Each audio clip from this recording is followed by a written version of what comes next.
Sizə elə bir şirniyyat hazırlayacağım ki, A-dan Z-yə qədər hər kəs bu şirniyyatı yeyə bilər. Bir dənə həmin ərzağa allergiyanız yoxdursa. Bizə nə lazımdır? Qoz. Əvvəlcə qozları yuruq, isladırıq, 1 saat saxlayırıq. 1 saatdan sonra süzürük və qaba tökürük. Üzərinə əlavə edirik 2 xörək qaşığı bal. Yəni deyirsiniz diyetdəyəm, şirniyyat yemirəm, şirniyyata yox deyirəm. Bal şirniyyat sayılmır, xeyirlidir, faydalıdır. 2 xörək qaşığı balı tökdük.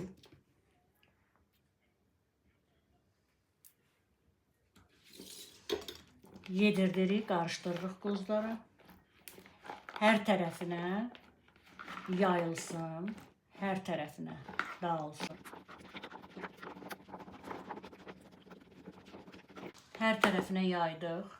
Üzərinə 2 xörək qaşığı küncüt əlavə edirik. Və salam.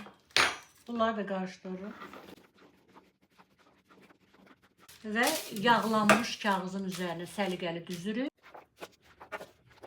Göndəririk sobaya 180 dərəcədə 610 dəqiqə. 3 məhsul 10 dəqiqə və hazır.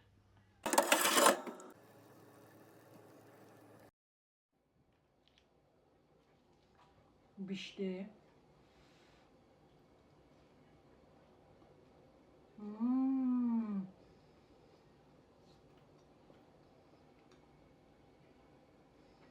Çox qəşəng, şirin, qozlu, küncüslü, faydalı, tez bişən, tez hazırlanan əla şirniyyat.